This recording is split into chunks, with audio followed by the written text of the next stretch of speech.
Next 9 news और मैं हूं आपके साथ आयुषी श्रीवास्तव।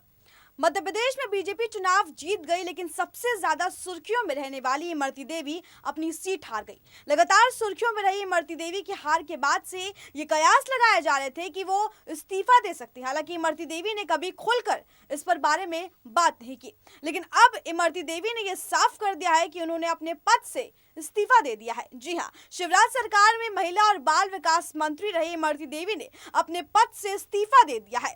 इसकी पुष्टि खुद इमरती देवी ने की। अब उन्हें सीएम शिवराज सरकार की मंजूरी का इंतजार है। बता दें, महिला और बाल विकास मंत्री इमरती देवी ने अपने मंत्री पद से इस्तीफा दे दिया है। इसकी पुष्टि खुद इमरती देवी ने की। इमरती देवी डबरा विधानसभा सीट से चुनाव लड़ी थी और चुनाव में हार का सामना करना पड़ा।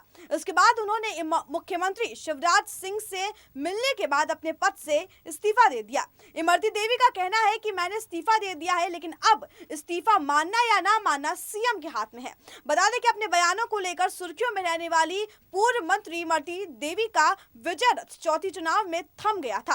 भले ही उनके बयानों से उन्हें कोई फर्क नहीं पड़ता, लेकिन संगठन को उनके बयानों पर जवाब देने में बेचैनी अब महसूस होने लगी है।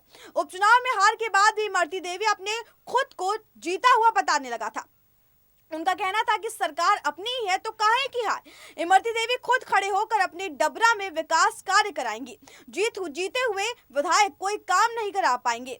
विधायक के रूप में मिलने वाले मानदेय को भी खर्च करेंगे तो क्षेत्र में उससे एक हैंडपंप नहीं लगवा पाएंगे। वे गुरुवार को हार के बाद सरकारी आवास में मीडिया से चर्चा कर रही थी। संगठन को पहले ही बता दिया था कि मैं हार जाऊंगी। इमरती देवी का कहना था कि उन्होंने टिकट से पहले ही संगठन को बता दिया था कि वे चुनाव हार जाएंगी, क्योंकि पिछले 17 सालों में डबरा कांग्रेस का गढ़ बन गया है।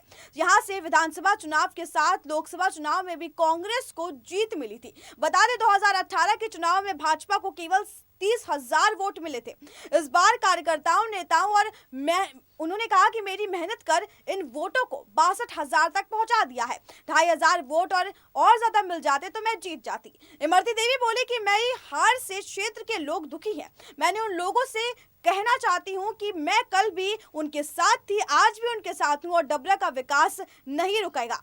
बता दें कि इमरती देवी ग्वालियर की डबरा सीट से हाल ही में हुए उपचुनाव में हार गई थी। वो इस बार बीजेपी के टिकट पर चुनाव लड़ी। इमरती देवी उससे पहले तक कांग्रेस में थी और लगातार इस सीट पर कांग्रेस के टिकट पर चुनाव जीतती आ रही थी। लेकिन वही सिंधिया समर्थक इमरती देवी ने सिंधिया के बीजेपी में जाने के बाद दल बदल कर लिया था और विधायक पद से इस्तीफा दे दिया था। उनके इस्तीफे के बाद डबरा सीट खाली हो गई थी और इस पर उपचुनाव हुआ था।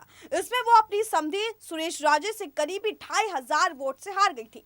इमरती देवी की कांग्रेस की कमलनाथ सरकार में भी महिला बाल विकास मंत्री थी और दल बदल के बाद शिवराज सरकार में भी उन्हें यही महकमा मिला था। लेकिन उपचुनाव हारने के बाद से उनके इस्तीफे की अटकलें लगाई जा रही थी। इमरती देवी के बयानों से असल में चर्चाओं को बल मिला था, जो उपचुनाव हारने के बाद उन्होंने दिए थे।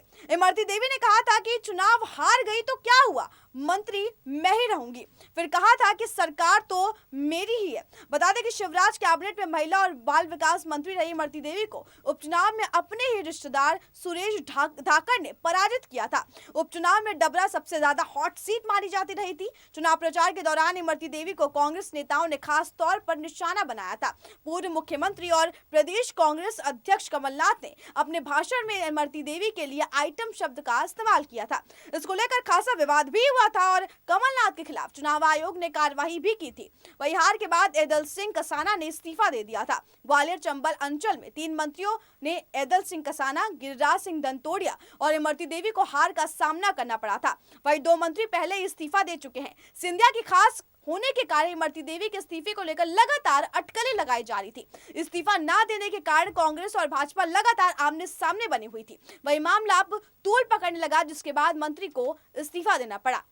इस खबर पर आपकी क्या राय है, हमें कमेंट बॉक्स में जरूर बताएं। अगर आप ये खबर फेसबुक पे देख रहे हैं तो उसे लाइक और शेयर करना ना भूलें, और अगर आप ये खबर यूट्यूब पे देख रहे हैं तो उसे सब्सक्राइब करें, लाइक करें और शेयर जरूर करें।